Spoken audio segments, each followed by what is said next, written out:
Hello po, magandang umaga. So yun guys, andito ulit tayo sa farm and continue pa rin yung paggawa ng ating tiny house or kubo. And ayun guys, nandito na rin naman yung mga worker natin and nagsastart na sila mag-cut ng bamboo. And yung gagawin ko ngayon guys is magkiskis ng bamboo. Yung tawag doon, yung kailangan siya maging tanggalan ng tawag doon, yung parang balat. So yun yung gagawin ko, and then sila tito gumawa na sila ng upuan para sa sala. So let's go guys. Sila Kuya John is nag-cut na sila, and si Kuya Tom naman is nililinisan niya muna yung bamboo. And yung gagawin ko guys, ito, this one is babalatan ko to. Balik, tawag sa amin to kiskisan, then parang babalatan ko siya hanggang maging puti or red, hanggang lumabas ng puti na to guys, yung ganyan. So yun yung gagawin ko ngayon. So let's go guys.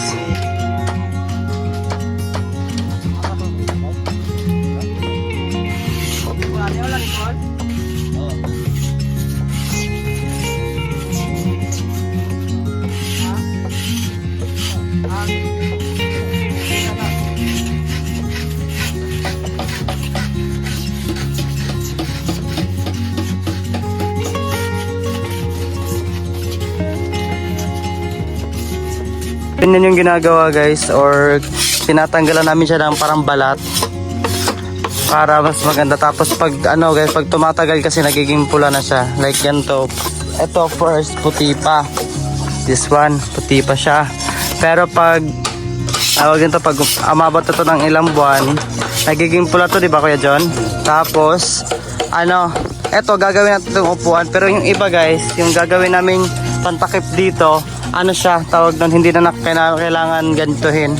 Yung ano na lang, tawag nun, yung ano ganyan lang siya. So papakita ko sa inyo mamaya kung paano yung process ng pagsasa.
Ayan na guys, ito na yung mga natapos ko. Ayan, isang piraso. So ganito na yung look niya pag nabalatan siya.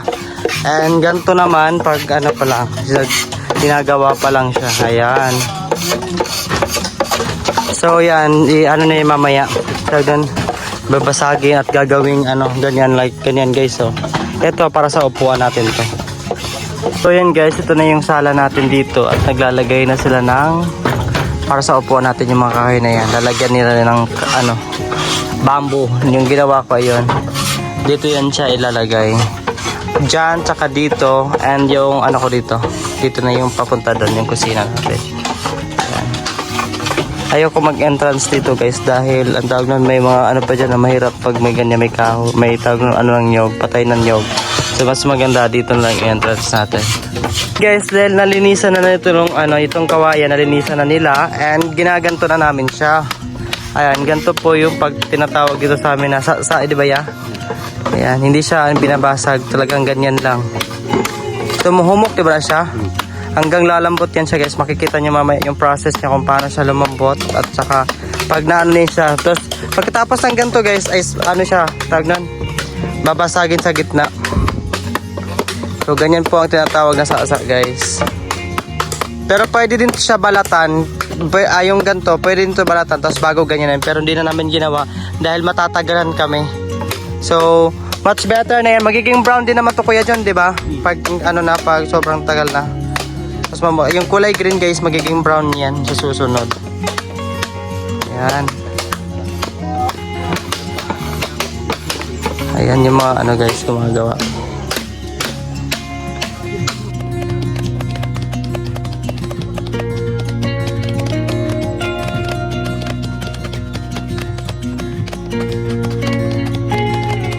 Yan guys, pagkatapos ng ganong process, ginaganto na siya. Ayan, binabasag na siya sa gitna tapos ginaganyan. Ayan. So ngayon, tawag na siyang sinasa na bamboo. Tapos magiging na yan siya guys, magiging plain yung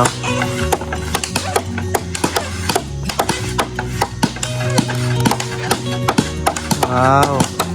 Yan guys, oh.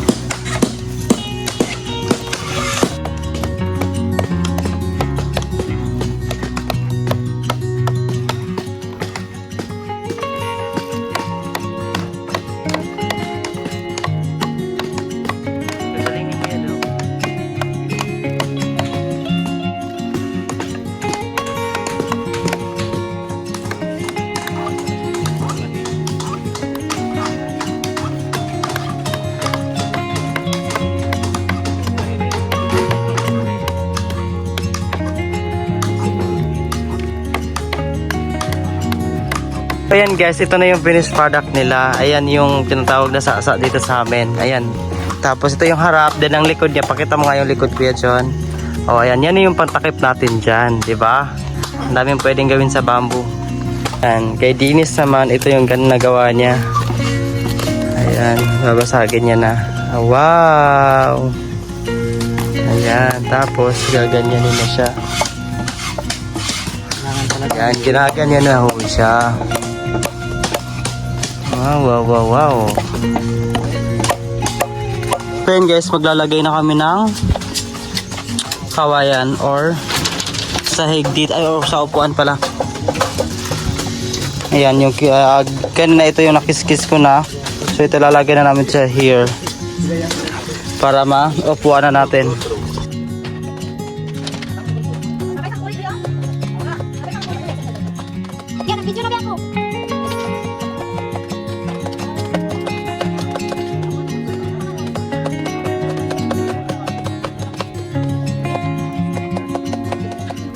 So yun guys, lalagyan na namin siya ng pako kasi na straight na namin siya. Pakuan na call. So at least buo na yung namin. Etong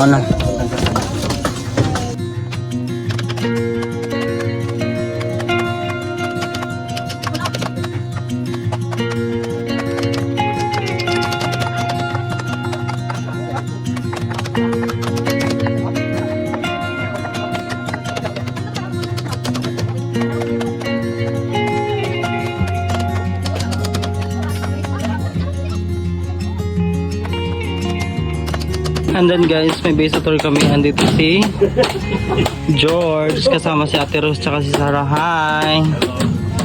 Welcome here. Thank you. Hi Sarah and Ate Rose. Bumisit sila dito guys. Kahit di pa tapos yung house natin. Guys, nag-try na sila Rose. Iba-try daw kay George Day. Kung kaya ni George.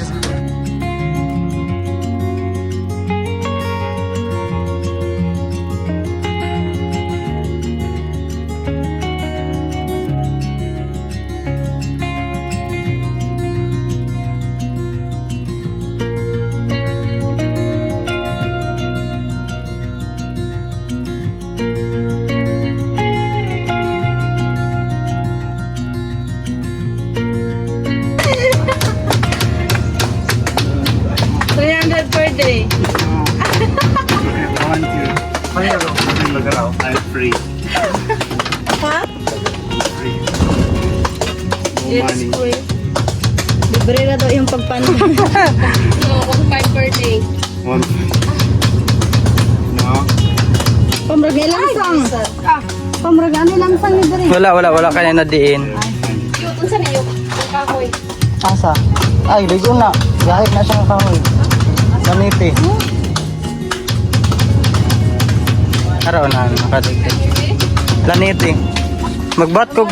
So, ayan guys, nalagyan na namin siya. Wow, may upuan na kami. Ayan. Ayan na. So, dito na naman na side. Dito pala si Maya. Hello, girl. Ayan. Ah.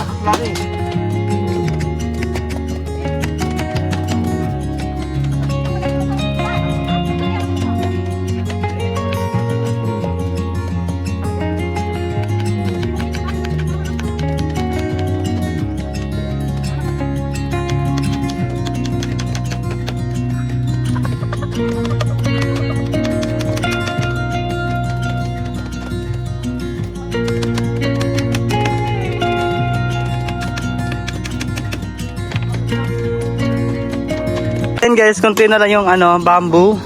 And ayan na siya. Ito na yung mga finished product nila. Ang dami-dami na. Kaya make sure talaga guys ngayon is makakabit namin to. Ayan. Then dito naman na side, kompleto na yung upuan natin. Ayan. Look at our upuan. Nauupuan na natin. Nagagamit na natin. And yung kulang na lang is yung dito banda, yung sandigan na lang natin. Yan, tingnan nyo, sobrang ganda dito, diba? Kaya gustong gusto ko dito guys.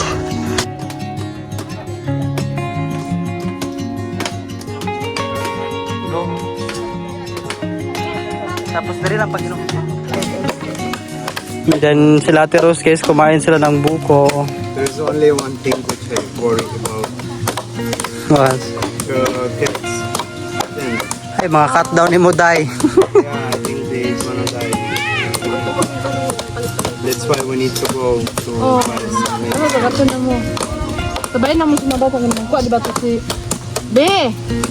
Di sa atin magpabita sa baba. Magsabay na lang sila kay ate para na sila sabay pauli. But the coconut stays. Good. Yung gulay nila mother at saka nila Ate Maya, sila yung nagluto. And ayun, papatikim natin kay Ate Rose. Sabi mo sa gulay nila? Sobrang sa friend. Yes. Okay. Kanon. May isa mong kanon girl. Ano naman, hindi para sa... I-try daw kay ano? Try daw si George. Ano? I-try si George. But the same here, for example, here, Gusto pa siya soap? Kuhaan ako siya.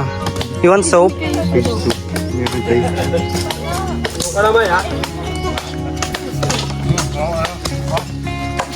Gusto pa kaday? Kuhaan pa ta kaday. Bro, ganahan siya day.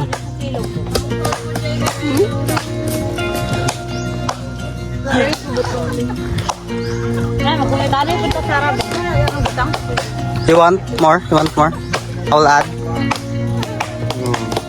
Because that's enough. I don't know. Nagsikain na sila guys. So nagamit na talaga natin yung upuan natin. Ayan. Hello Kuya Joe.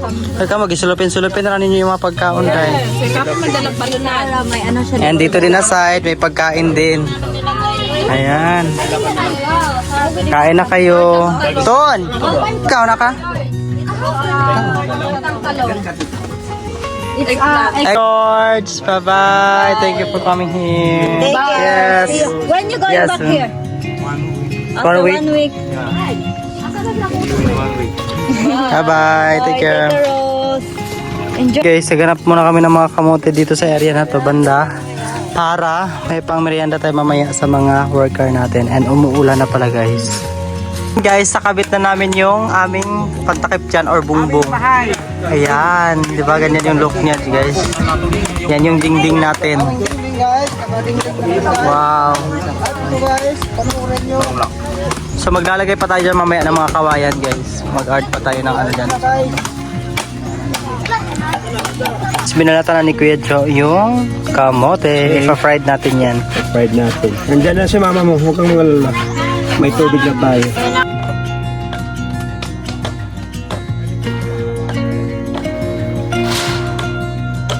Yan guys, may takip na talaga. Guys, na-fried na namin yung kamote para sa merienda ng ating panday. Yan guys, ganito na yung look niya. Tapos guys, hindi ko muna to lalagyan ng design dito yung parang ganon-ganon kasi nga wala pa akong kawayan na yung parang nabalatan. So next day na lang to or pag nagpagawa na ako ng sarili kong kusina here banda. Yan guys, paano na siya. Ganyan na yung look niya. And dito din sa kabila, kulang pa. Ito lang muna kasi tawag nun, pasokan na kasi sa Lunes. Then Linggo is simbayan nilang ng mga worker. Nagsisimba itong mga worker natin kasi to sila Christian. That's why need nila magsimba. Then Lunes may pupuntahan na si Tito. That's why hindi ko siya pa mapatuloy. So next time na lang napapagawa na ako ng kusina here. Diyan ko na isasabay yung decoration ko dito. So ngayon, temporary lang muna yan. Ayan. So ganito na yung mukha ng ating sala guys. And dito na side, ayan. Tinatakpan na rin nila. Ayan. So konting tiis na lang guys. Matatapos na talaga to. Ayan. So yan guys, ito na yung update sa ating kubo. Hindi pa siya tapos, siguro tomorrow pa or hindi pa pala tomorrow kasi linggo bukas magsisimba sila. Siguro mga next day pa to. Pero at least okay na siya, ganito na yung look niya. And ayun, excited na ako matapos sa lahat-lahat. So pauwi na kami and yun, dito na mag-end yung vlog ko. Thank you po.